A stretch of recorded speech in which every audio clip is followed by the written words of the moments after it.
Salam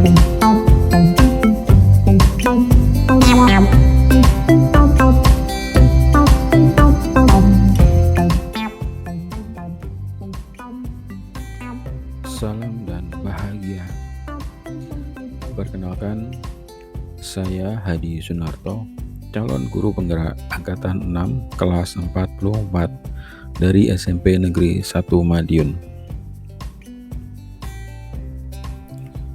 Dalam modul 1.4.A.4 tentang eksplorasi konsep, terdapat materi pemahaman tentang disiplin positif dan nilai-nilai kebijakan universal, teori motivasi, hukuman dan penghargaan, restitusi, keyakinan kelas, kebutuhan dasar manusia dan dunia berkualitas, restitusi 5 posisi kontrol dan restitusi segitiga restitusi.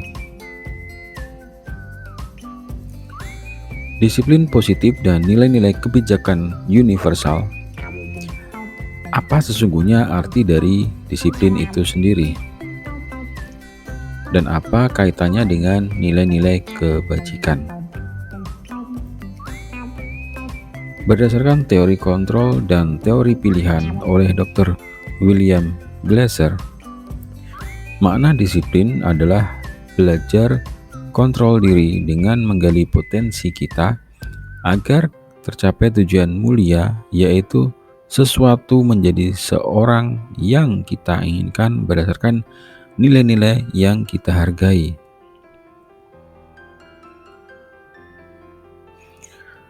Sedangkan nilai-nilai kebajikan universal merupakan sifat-sifat positif manusia yang merupakan tujuan mulia yang ingin dicapai setiap individu, sehingga menggerakkan motivasi dari intrinsik untuk dapat mencapai tujuan mulia yang diinginkan. Teori motivasi, hukuman dan penghargaan serta restitusi. Pada teori motivasi, Diane Gosen dalam bukunya Restructuring School Discipline menyatakan ada 3 motivasi perilaku manusia, diantaranya untuk menghindari ketidaknyamanan atau hukuman dengan pertanyaan apa yang terjadi jika. Nah, kemudian teori berikutnya untuk mendapatkan imbalan atau penghargaan dari orang lain, biasanya dengan bertanya apa yang akan saya dapatkan. Teori yang ketiga untuk menjadi orang yang mereka inginkan dan menghargai diri sendiri dengan nilai-nilai yang mereka percaya, dengan pertanyaan akan menjadi orang seperti apa jika.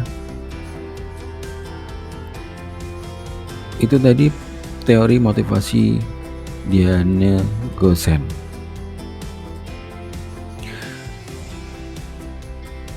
Hukuman merupakan sesuatu yang menyakitkan.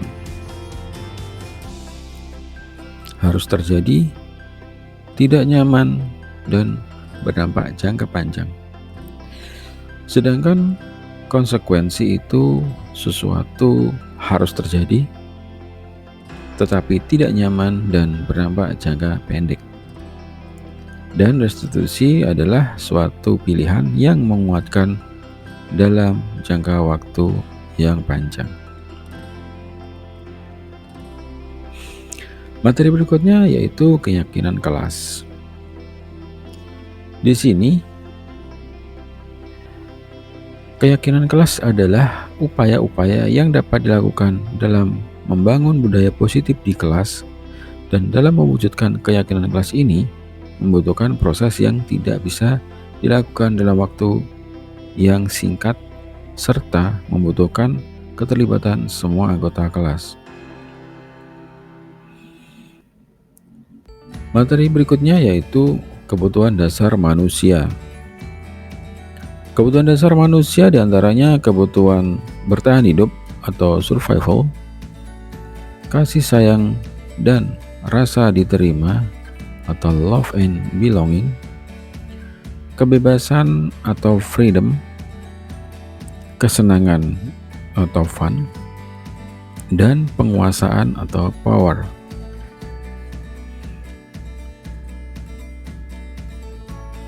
Apabila manusia melakukan pelanggaran atau perbuatan yang bertentangan dengan nilai-nilai kebajikan, artinya manusia tersebut gagal dalam memenuhi kebutuhan dasarnya. Selanjutnya, restitusi 5 posisi kontrol. Di antaranya adalah penghukum, pembuat rasa bersalah, sebagai teman, pemantau, dan manajer. Ciri-ciri posisi penghukum yaitu hukuman bisa berupa fisik atau verbal yang berefek jangka panjang bagi jiwa atau psikologi siswa. Ciri-ciri posisi pembuat rasa bersalah: dengan suara lembut yang akan memanfaatkan keheningan untuk membuat orang merasa bersalah dan rendah diri. Selanjutnya, ciri-ciri posisi sebagai teman. Pada posisi ini, sebagai pendidik secara persuasi untuk mengontrol murid. Berikutnya, ciri-ciri sebagai pemantau.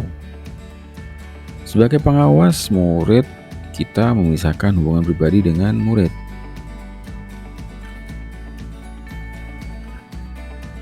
Berpegangan pada kesepakatan keyakinan yang telah ada. Yang terakhir, pada posisi manajer. Posisi manajer adalah suatu posisi ideal sebagai pendidik dalam menyikapi suatu permasalahan. Kita hanya memberikan suatu pilihan untuk menyelesaikan suatu permasalahan tanpa menyakiti siapapun. Selanjutnya, disiplin positif yang terakhir yaitu segitiga restitusi. Segitiga restitusi merupakan dialog antara guru dan murid agar menghasilkan murid yang mandiri dan bertanggung jawab, di mana langkah-langkah segitiga restitusi adalah menstabilkan identitas, validasi tindakan salah, dan menanyakan keyakinan. Berikut beberapa kasus atau pelanggaran dalam kelas.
Ini caranya ini loh, bagus toh, nggak apa-apa toh. Duduk ini, wis, ini loh, wis. Gak kerja ganggu, aku mau wis loh, ngono.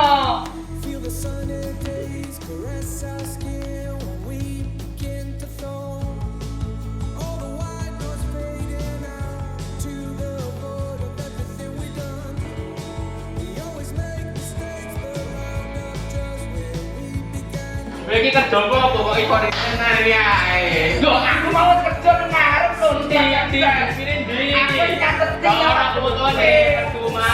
Lho mau kudune tak dokumentasi. Wes kamu yo. Yo wis apa aku dhewe. Yo karepmu. Oke. Ini tadi Nabi sama Noval ada apa kok saling bertengkar? Ini loh Pak, anaknya Pak. Tadi saya lagi ngerjain. Terus tiba-tiba dia ganggu Pak. Wah Pak Kaji loh. Saya bantu niatannya Pak. Oke, kita cukup. Baik. Tadi Noval bisa dijelaskan satu persatu. Noval tadi mengganggu. Enggak ganggu Pak. Nyoret tadi ini nyoret Pak. Enggak Pak. Kita dengarkan Noval. Siap. Tadi tuh Pak, niatannya saya mau bantu Nafis, tapi tangannya gerak-gerak terus Pak, jadi ya kecoret. Nulis tangannya gerak. Nabi cukup.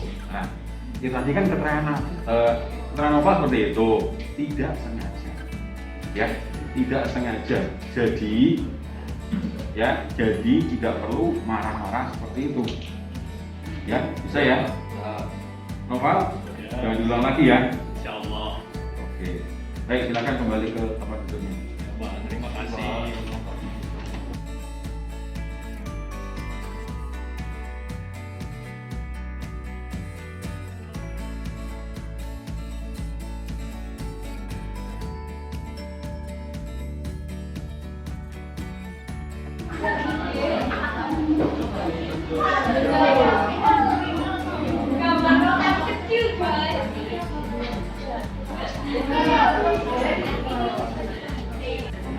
Silakan mengikuti aturan yang ada di depan di layar LCD itu. Pak, undangannya boleh apa saja, Pak? Apanya? Undangannya boleh apa saja? Harus sama seperti itu. Dibuat sama saja, sama dengan ketentuan yang ada di depan tentang ulang tahun. Biar sama nanti hasilnya. Carilah keyword atau kata kunci properti ulang tahun. Ada kopi kan? Berarti apa? Pakai menu insert.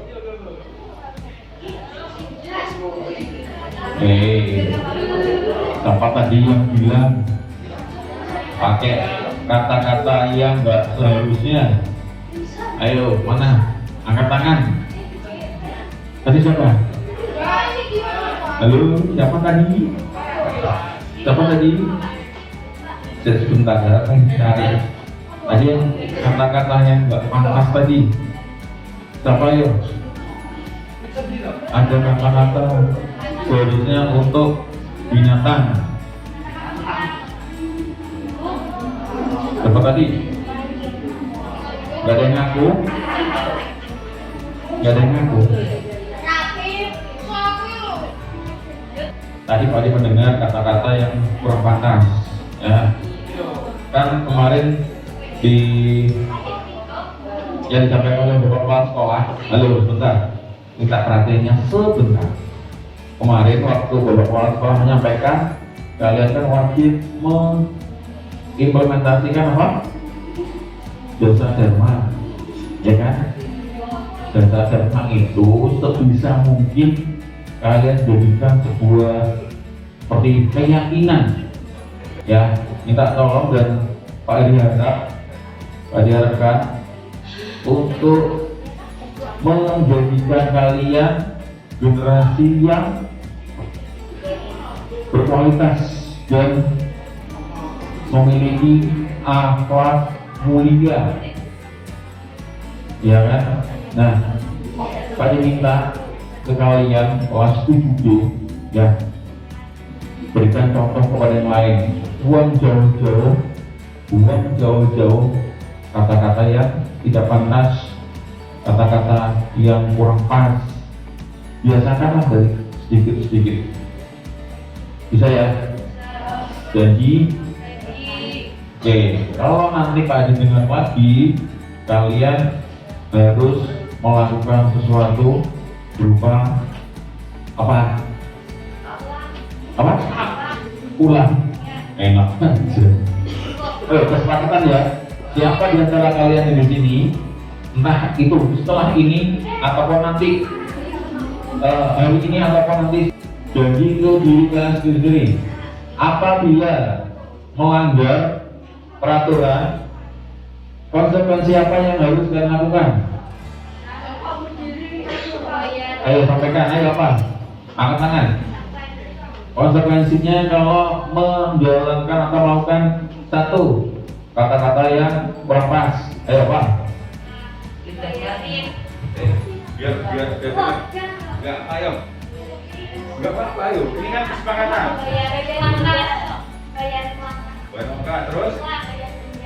Nggak ada apa?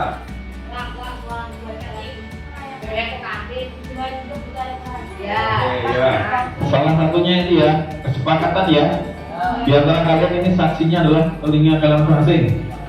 Dua di antaranya adalah bila melanggar harus bayar denda kelas minimal. Salah satunya itu. Tadi katanya apa? Kalau nggak mau gimana Pak? Harus mau. Ayo. Ini kesepakatan. Meskipun saya bukan wali kelas kalian, saya mau kalian menyepakati itu. Kalau terdengar, apalagi di telinga saya, di antara kalian mengucapkan kata-kata yang tidak pas, ya, tidak pantas, kalian harus melakukan konsekuensi tersebut sesuai dengan kesepakatan kalian masing-masing. Bisa ya? Bisa, halo? Bisa? Oke. Saya kerjakan kata-katanya.